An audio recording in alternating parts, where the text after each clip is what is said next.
Más de 1.800 millones de soles serán liberados gracias al tan ansiado decreto de urgencia de salud, que Aurelio Orellana y compañía impulsaron y aprobaron en horas de la madrugada, mientras el país dormía. En exclusiva, el proyecto de decreto de urgencia, el paso a paso de cómo se orquestó el documento mejor guardado de salud.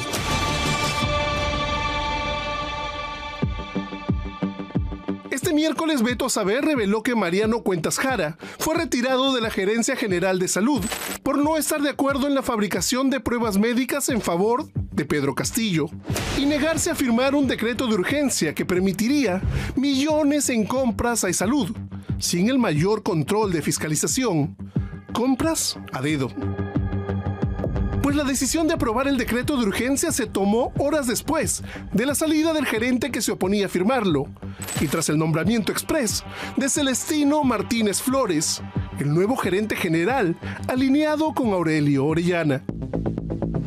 Tras el reportaje y en horas de la madrugada, lejos de cámaras y conferencias, el nuevo y codicioso triunvirato que controle salud tuvo el sí de su complaciente y nuevo gerente general para habilitar 1.823.023.211 soles.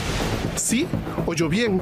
Un movimiento económico gigantesco que por tratarse de un decreto de urgencia tendrá controles reducidos y una fiscalización mínima.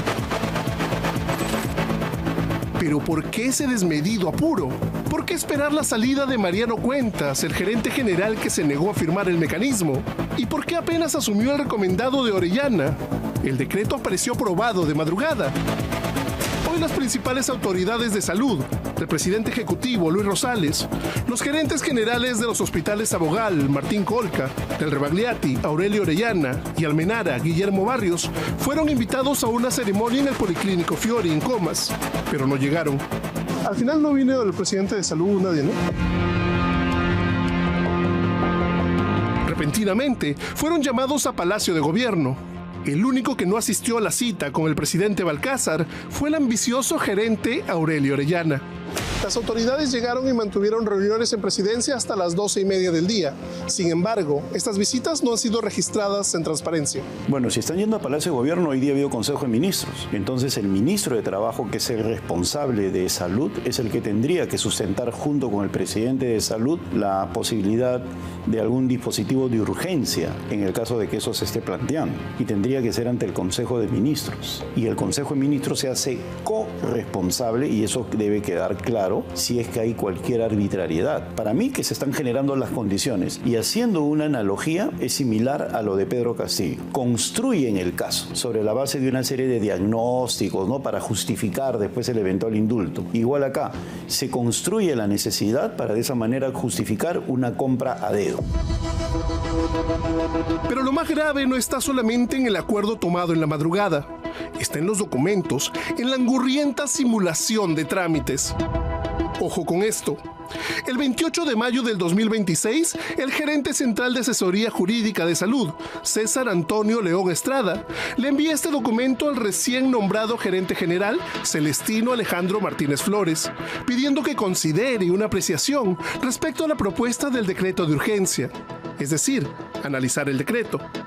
Y aunque la decisión ya estaba tomada, con la misma fecha de hoy, 28 de mayo, Celestino Martínez responde al secretario general de Salud, Antonio del Castillo Miranda, haciendo suyo el informe jurídico y solicitando que el tema sea elevado a una sesión extraordinaria del Consejo Directivo para su evaluación. ¿De qué evaluación habla si el decreto ya había sido aprobado durante la madrugada? La respuesta aparece en otro documento que evidencia la ambición, el apuro por los millones. Este es el acta de la sesión extraordinaria del Consejo Directivo de Salud, que se llevará a cabo al día siguiente, o sea, mañana viernes 29 de mayo. Y por eso, el documento aparece sin fecha. Lima, espacio. D, espacio. 2026. También dejaron espacios vacíos en la numeración de memorándums y registros internos. Documentos construidos antes de la fecha, pero que ya dan por aprobado el decreto de urgencia. Acordó, punto 1, aprobar la propuesta de decreto de urgencia que dicta medidas extraordinarias para garantizar el acceso a bienes estratégicos, a fin de atender la crisis de desabastecimiento que pone en riesgo la salud de los asegurados y sus derechohabientes en el Seguro Social de Salud, E-Salud. Una puesta en escena perfectamente sincronizada. La sesión todavía no ocurre, pero el acta ya está hecha. Es una barbaridad, podría ser hasta delictivo. Si es que ellos están generando las condiciones para comprar a dedo una gran cantidad de medicinas, de abastecer por todo un año al Seguro Social bajo la falsa justificación de que no hay. Ellos han generado esta situación, ellos han podido ir comprando sistemáticamente durante todo este tiempo. Si quieren hacerlo, simplemente ¿qué quieren? Darse una gratificación de despedida, faltando 2 meses. Para mí eso es absolutamente negativo para el país, porque como te digo, en 2 semanas hay una comisión de transferencia. Y el encargado del sector trabajo, del cual depende salud, tiene que ver todos los proyectos que están en marcha en salud. Seguramente sabiendo eso, es que han pisado el acelerador para sacar este decreto de urgencia. Pero el señor Balcázar no se da cuenta que con este decreto de urgencia, él y sus ministros están comprándose todos los boletos para ir a la cárcel. Y es que si nos ponemos a pensar en la actuación de las autoridades de salud, colocando en cargos estratégicos a personas cuestionadas, y no en favor de los que más necesitan, los pacientes, la sospecha en torno a este decreto es una sola, que detrás de la urgencia no habría una crisis médica, sino la necesidad de controlar las compras.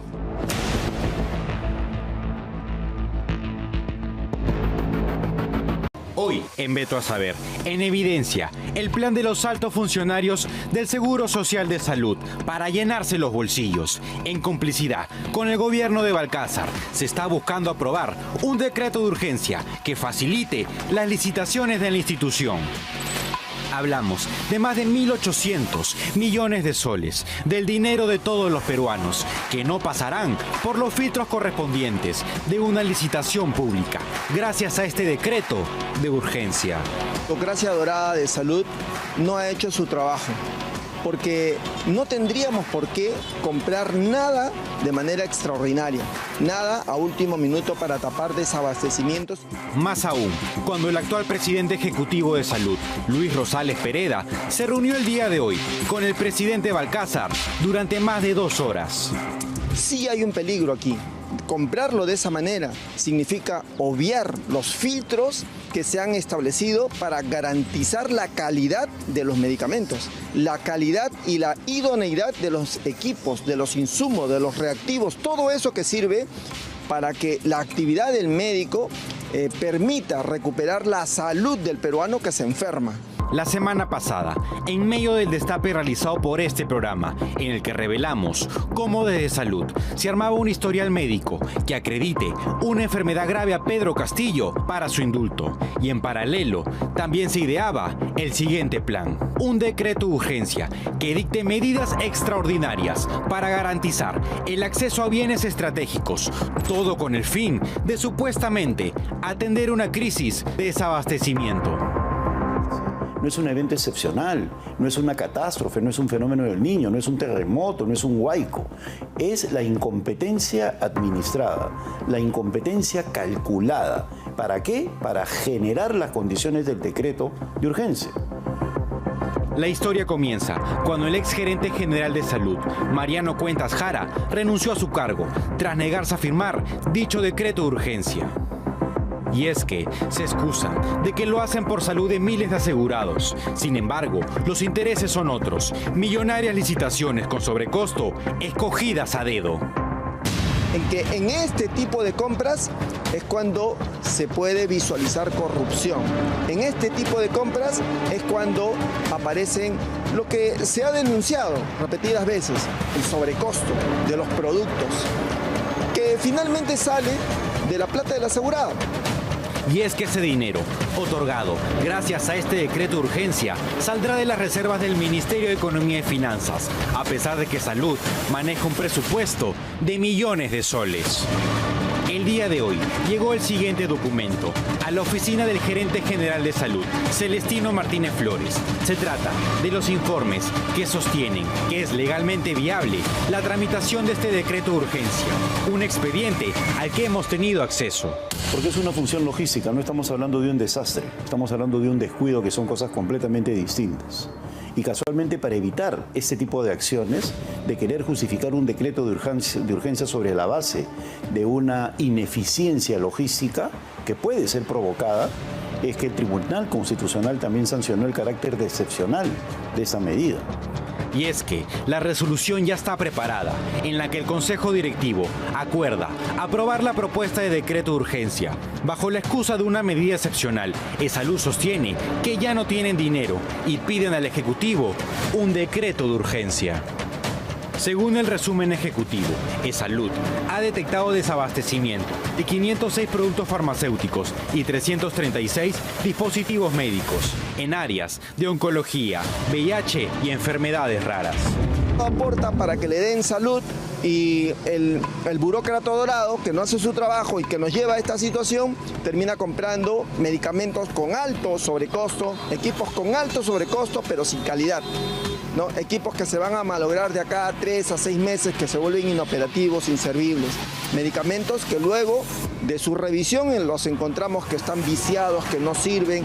Y es que ESalud justifica esta medida extraordinaria, señalando que de los 653 millones de soles que le destinaron como presupuesto anual, ya se gastó 549. No hemos llegado a medio año y ESalud ya pide decretos de urgencia para llegar a diciembre. Un presupuesto que debe servir para salvar vidas y garantizar una atención decente para millones de asegurados, convertida el día de hoy en un botín. Pero ya sabemos que esto solo servirá para robar por camionadas el dinero de la salud de todos los peruanos.